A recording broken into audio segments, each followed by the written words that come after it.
If you are not comfortable with having your voice recorded, you may opt to enter a question through the question box and it will remain anonymous. Now I'll turn it over to Tony.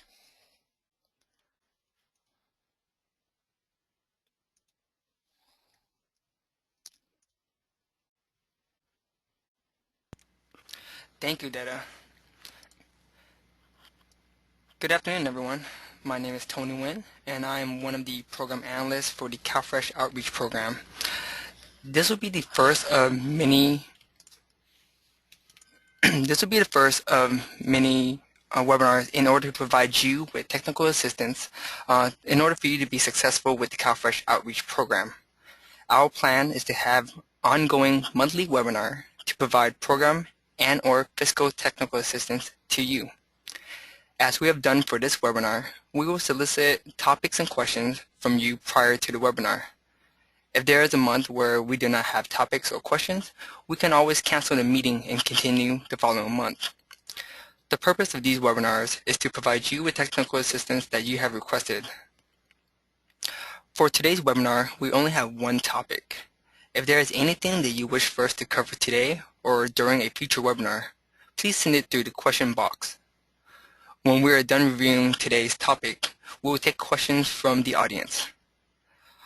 So for today, the only items that we have to discuss about is regarding the time and effort form. So what I will do today, very similar to what we did during the program and fiscal orientation back in October for the contractors, I will go ahead and navigate through our website to get to the time and effort form.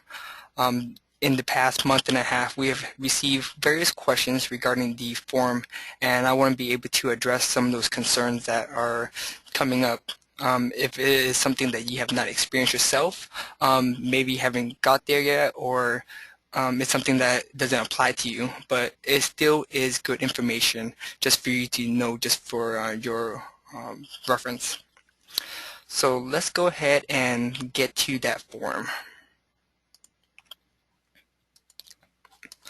So as always, just like we discussed during our orientation training, everything that we have for our program, we provide it onto our website. Again, the CalFresh Outreach website is very useful for not just us, but the contractors and their subcontractors and anyone wishing to get more information about the CalFresh Outreach program. If you look at the What's New area, we update the website as much as we can in order to keep everything current for our contractors.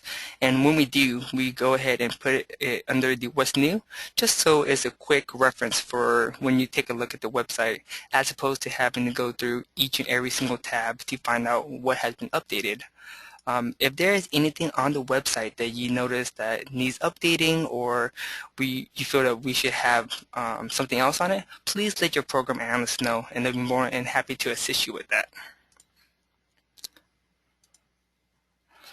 Alright, so let's go ahead and go to the time and effort form.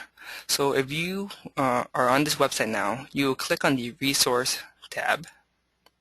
It'll be under Forms, Fiscal Forms, and it'll be under the time and effort form.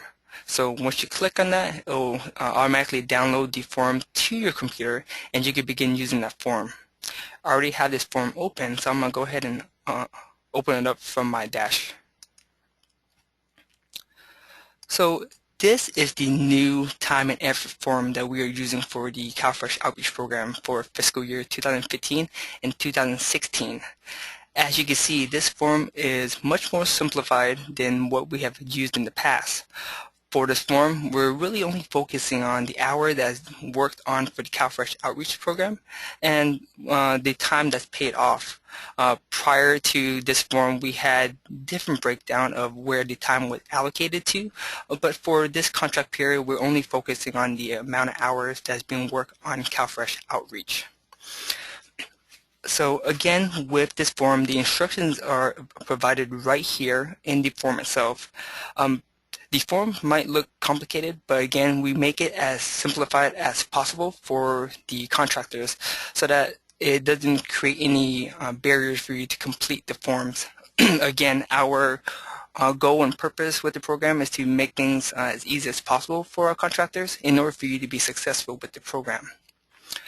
So taking a look at this form, we'll just go ahead and go through the instructions line by line. So the first thing that they ask you to do is to enter your name. So I'm going to go ahead and fill this out as a sample just for myself so that I can show the audience how to complete the form. So I'm going to go ahead and enter my name, Tony Nguyen. Program title, go ahead and put down as Program Analyst. And my organization, I'm going to put it down as CDSS. For the month that I'll be working on, let's go ahead and put August, just because I know the numbers of days in August. So now that we have this information in, the one thing you really want to check and be sure that it's correct is the employee time base and the month, the work days that it is in the month.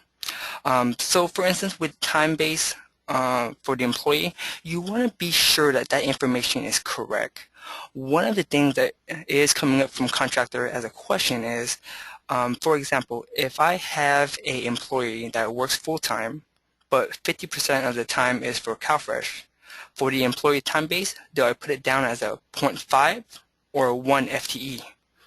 In this situation, we're looking at what the employee time base is as a whole, not just in regards to if they are working with CalFresh or not. So if this employee is a full-time employee, you want to keep this as a 1, because that is the correct time base you want to put into there. But let's say, for instance, if this individual is a half-time employee, which means that in a full work month, they only work half the month, and it doesn't take into consideration how much time is put towards CalFresh. So if they are a half-time employee, you would put 0.15, indicating that they're a half-time employee. So as you saw with the change in the employee time base, the hours change as well. So whatever you put into the employee time base, it calculates the amount of days that's in the month, and they go ahead and populate the hours for you. So that's what you do when you have to determine a employee time base, if they're a full-time or half-time employee. Another question that's come up is, what if I have an employee that is hourly based, meaning that they don't have a set hourly schedule, so it can vary from month to month? That is fine. So what you would do is you go ahead and change this back to a 1. So the total amount of hours that is in that month is 176 hours, being that there's 22 work days. So what you would do in this situation, if you have an employee that is hourly based, you would take the amount of hours that staff worked and input it into the employee time base. And here's how you would do it. So we know that there is a total of 176 hours that is able to be worked during that month. And let's say the employee is only working 90 hours. So in the employee time base cell right here, you would input equals 90 divided by the amount of hours that's in the month. Then it will calculate it out for you that the employee is a 0.51 time base, and the total hours for that month is 90 hours. So this is what you do for a employee that is on an hourly base. So I'm going to go ahead and show that again. So if you have an employee that is hourly base, what you would do is you would input that into the employee time base cell. So again, you will put equals the amount of hours that employee worked divided by the total hour that's able to be worked in that month, and it will automatically populate that information for you. So it's a really quick fix for that type of employee. So you may or may not have that situation. If you do, then that will be how you address it. And again, if you have any questions or anything that comes up regarding the employee time base and how to input that information into the time and effort form, please contact your program analyst, and they'll be more than happy to assist you with that. So for the purpose of this webinar, I'm going to go ahead and change this back to a 1 FTE and move on down to the completing the actual form itself. So now that we have everything else here completed, the next thing you would do is go ahead and fill out the hours that employee has worked on the CalFresh program. So I'm going to go ahead and put myself down as a full-time FTE, but I only spend half my time with the CalFresh program. So let's go and put a couple of samples in. I'm going to say I was sick for this day. Then for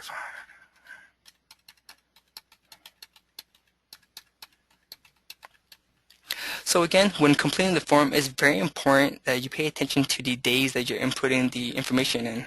Because as you see here, I put in a 6th working day, which we all know there's not a 6th working day. So I'm going to go ahead and go back and make my corrections to make sure that I have everything done corrected. Right, there we go. Let's go.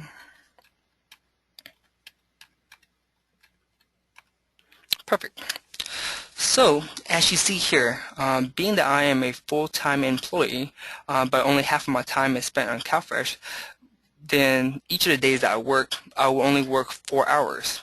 So if I have 4 hours that's worked on CalFresh all the way across, and I also have one day that I was off for that day, let's say I was sick for that day. So I'll put in the amount of hours that I took the time off. And with the spreadsheet, depending on your percentage of time that you apply to CalFresh, it will auto-populate the prorated PTO for you.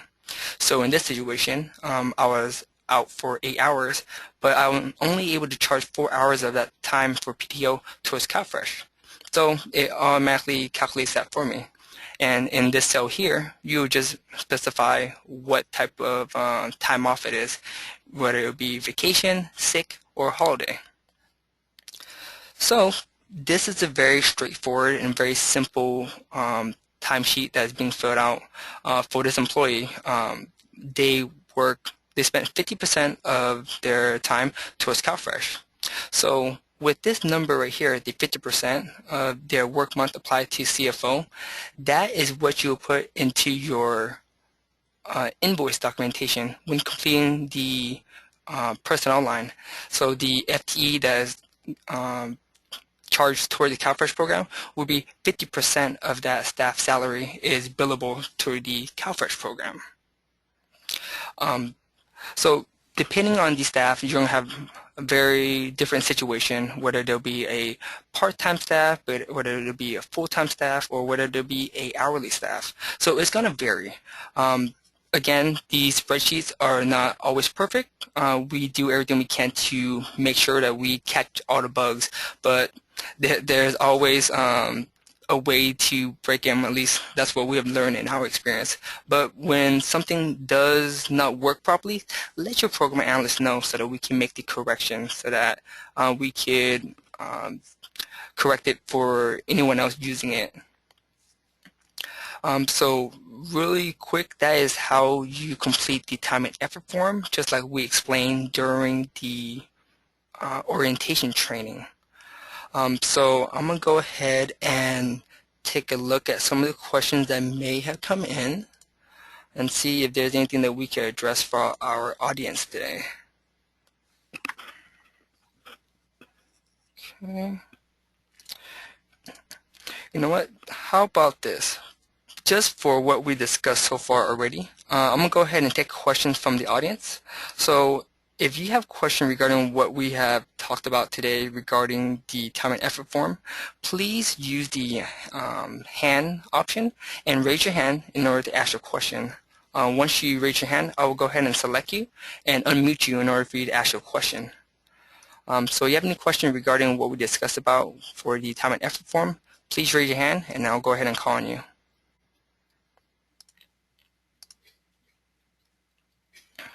All right, we have one person.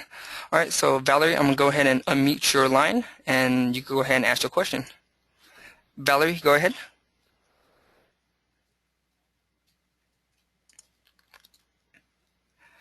Valerie, you are on.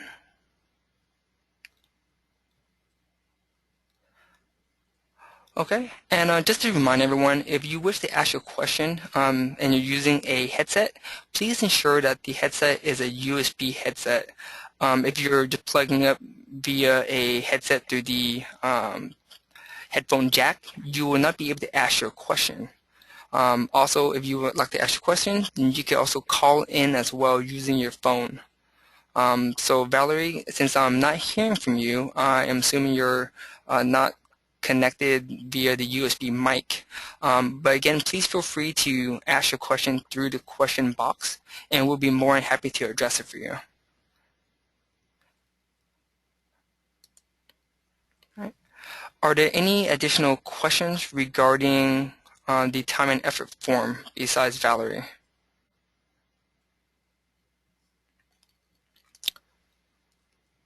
Okay. I'm looking at the question box and I noticed that we do not have any questions that are coming in from the question box. Oh, there we are. Let's see, so we have one from Valerie. Her question is, contractor's name, is that the prime and the organization is the subname. Let's see.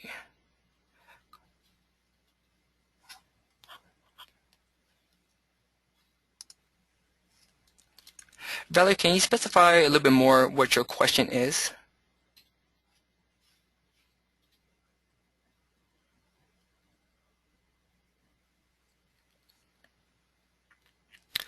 And while we wait for Valerie to input her question, I'll go ahead and move on to the next question. So we have another question regarding the circular reference warning. Very good question. So this circular reference warning is a button that we had to put into the spreadsheet just because of the way the formulas are being ran.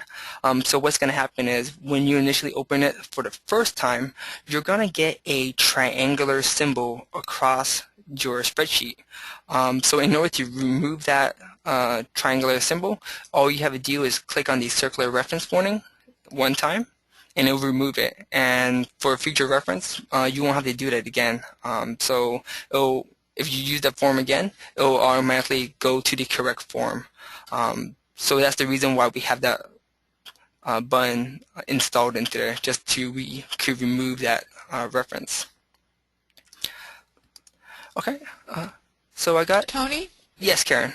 Hey, Tony, this is Karen. I was wondering if I was looking at the question from Valerie, and on the form up at the top right in red it says contractor name, and then on the form in yellow it says organization name. So I think the question was what goes in each of those spots. Is the contractor the prime and the organization is the subcontractor?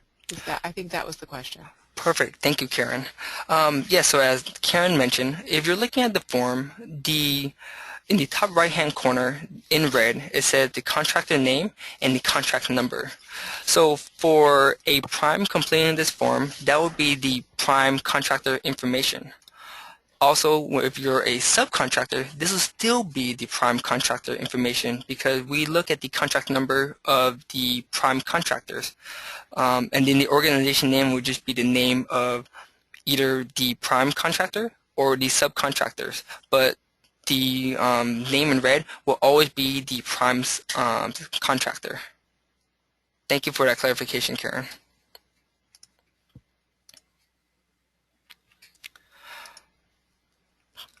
All right, do we have any other questions regarding this form or any other questions just in general with everything that's going on at your agency, whether it be fiscal related or program related? We wanted to have this webinar and all future webinar so that we could address any concerns that you may be having. As always, we always encourage you to contact your program analyst for it, but this is also a great venue for us to have in order to have a group discussion and for everyone from each of the outreach contractors to attend just to hear what's happening with other contractors, and maybe this is something that you have experienced and you could offer insight to, or this is something that you have not experienced yet but something you could prevent from happening to you in the future.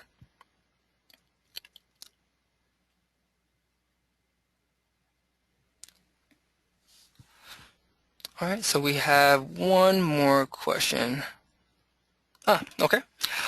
So the next question is aside from the time and effort form. So if we do not have any additional questions for the time and effort form, I'm going to go ahead and close out this, and we'll go ahead and take additional questions that comes in regarding anything else regarding the program that you would like for us to address either today, or we could follow up and put the item in the parking lot. So this would be the last call for a question regarding time and effort form. All right, then I'm gonna go ahead and close this out, and we'll go ahead and move on to the rest of the webinar where we take questions from the contractors.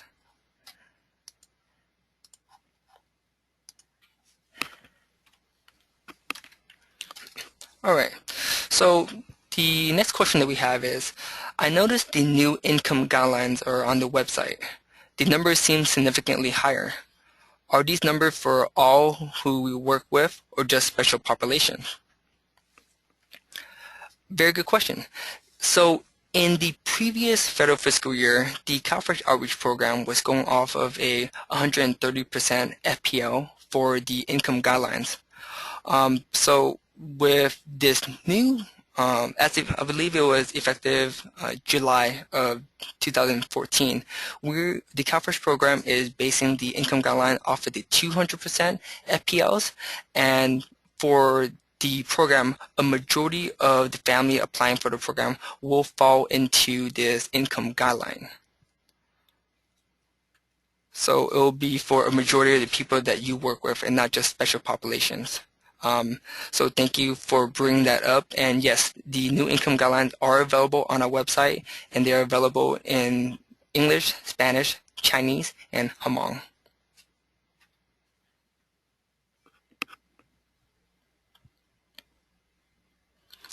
Do we have any additional questions that you would like to ask through the questions box, or if you would like to also raise your hand, I could unmute your line and you can ask your question through your mic or through your phone.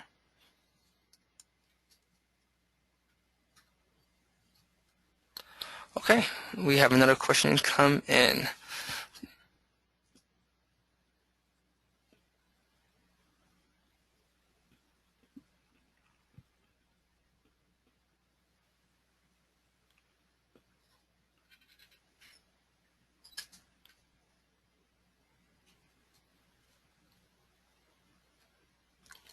It'll just be a moment. I'm just reading over the questions real quick.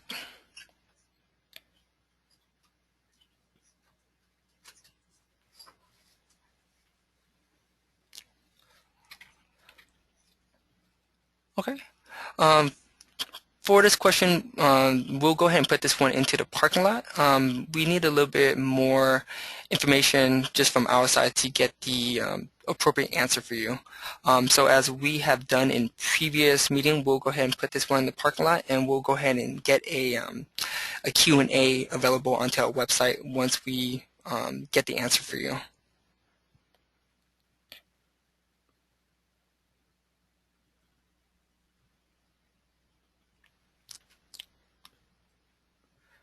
All right. Do we have any additional questions from the audience?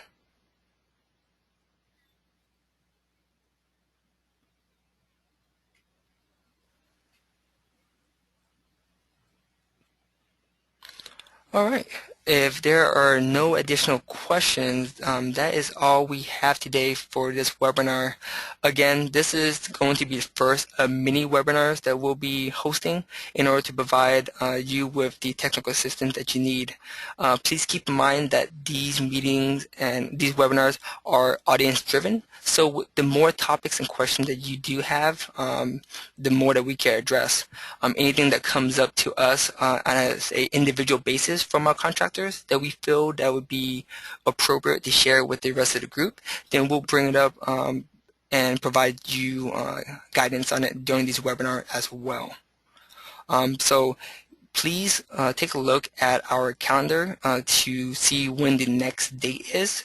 But again, we plan to have these as a monthly meeting with these webinars to ensure that the contractors have enough technical assistance and guidance from the program in order to be successful with this new contract.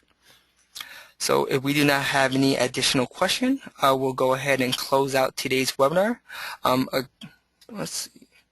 Oh, we have one more question. Hold on.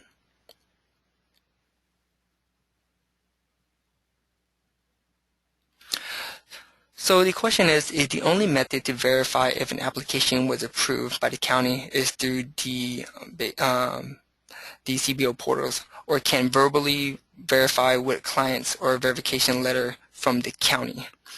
So as of right now, we are still having the expectation that for all applications that being submitted, that it be verified through the CBO portals. If we decide to change that confirmation methodology, then we'll provide the contractor with guidance regarding that. But for as of right now, the only way to verify the application is by submitting a electronic application and verifying it through the CBO portal.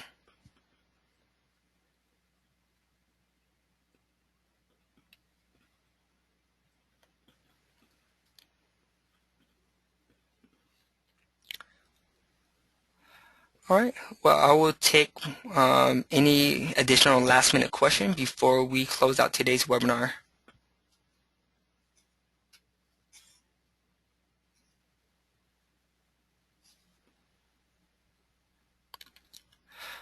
All right, since we do not have any additional questions, I'm going to go ahead and close out today's webinar. Again, thank you everyone for attending today's webinar.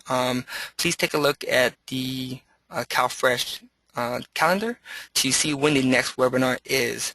And as always, if you have any questions that you need to ask and get information for, please contact your program analyst. And if you're unable to do that, then go ahead and send your question to the CalFresh Access inbox.